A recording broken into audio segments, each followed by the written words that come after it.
Paix et joie du Christ, chers frères et sœurs. Mon partage de cet après-midi porte sur l'évangile de Jésus-Christ selon Saint Jean, au chapitre 1, verset 9 que je vais lire. Le lendemain, Jean voit Jésus qui vient à lui et il dit, « Voici l'agneau de Dieu, celui qui enlève le péché du monde. » Adorons l'agneau, adorons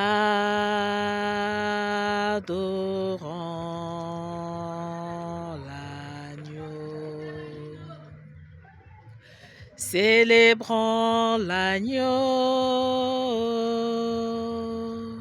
célébrons l'agneau, magnifions l'agneau, magnifions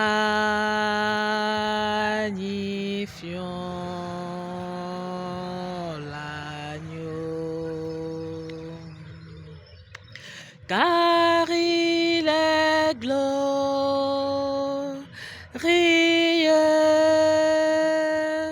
et digne de régner. L'agneau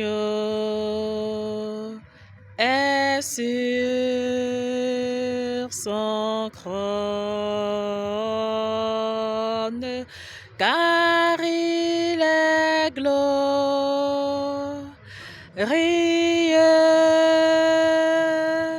et digne de régner. L'agneau est sur son trône. Alors mon frère et ma sœur, Jean-Baptiste, nous le savons tous, est le précurseur de Jésus parce qu'il avait pour mission de préparer les cœurs à la venue du Christ. Et dans cet extrait, il présente Jésus comme l'agneau qui vient enlever le péché du monde. Et nous savons tous que ce qui caractérise l'agneau, c'est l'obéissance, c'est la docilité. Jésus a obéi à son Père. Il est venu en agneau sacrificiel, enlever le péché du monde. C'est grand, c'est beau, c'est magnifique. Mais je ne voudrais pas que nous nous limitions à voir Jésus simplement comme cet agneau sacrificiel. Il faut voir Jésus au-delà. Jésus est le Seigneur et le Sauveur de nos vies.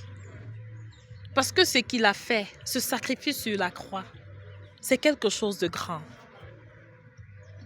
Accepter mourir sur une croix pour sauver l'humanité, pour enlever le péché du monde. Moi, j'ai accueilli Jésus-Christ dans ma vie comme mon Seigneur et mon Sauveur. Oui. Parce qu'au-delà de ce sacrifice sur la croix, Jésus m'apporte la paix. Il me procure la paix, il me procure la joie, la sérénité. Parce que quel que soit ce que j'endure, je suis sereine. Et ce grâce à son esprit. Jésus, il y a plus de 2000 ans, durant son pèlerinage terrestre, il a opéré des miracles. Il a guéri, il a libéré, il a délivré. Mais aujourd'hui encore, de là-haut, il opère des miracles. Et je suis un miracle parce que Jésus agit puissamment dans ma vie. Jésus m'a guéri. Chaque jour, étant donné que la délivrance, c'est un processus, il me conduit vers cette délivrance totale et définitive. Parce que chaque jour, il agit sur ces esprits qui me tourmentent. Et je me sens de plus en plus mieux, bien. Jésus, il m'a libérée de l'oppression et de toute forme de servitude, de toute forme de souffrance. Pas pour dire que la souffrance va disparaître. Mais ce que le Seigneur opère dans ma vie au quotidien, c'est grand, c'est magnifique, comme son geste sur la croix. Jésus est le Seigneur et le Sauveur de nos vies, chers frères et sœurs. Et je t'invite cet après-midi, à travers ce partage, à accueillir comme moi Jésus comme le Seigneur de ta vie, le Seigneur et le Sauveur de ta vie. Parce qu'il est capable de grandes choses dans ta vie.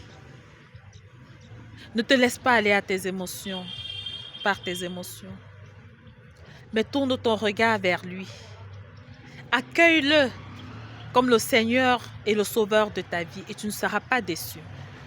Attache-toi à lui. Mets en lui toute ta confiance.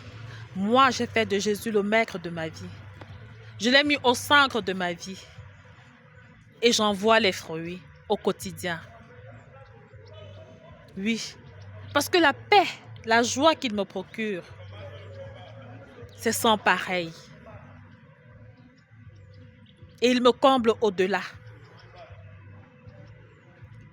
Donc, je voudrais à travers ce partage t'encourager, mon frère et ma sœur, à t'attacher à Jésus, à mettre en lui toute ta confiance, à l'accueillir comme le Seigneur et le Sauveur de ta vie. Et tu ne seras pas déçu. Vis cette expérience et tu témoigneras. Et tu encourageras tes frères, tes sœurs, tes amis à faire pareil. Le Seigneur compte sur toi. Il voudrait vivre une expérience particulière avec toi. Laisse-toi aller, laisse-toi guider, laisse-toi embraser par le feu de son esprit et tu ne seras pas déçu. Alors mon frère et ma sœur, Jésus est notre Seigneur, il est notre Sauveur. Accueillons-le comme tel. Et nous serons toujours abondamment bénis. Alors, je te souhaite comme moi de vivre une expérience particulière avec le Christ. Sois béni mon frère et ma sœur.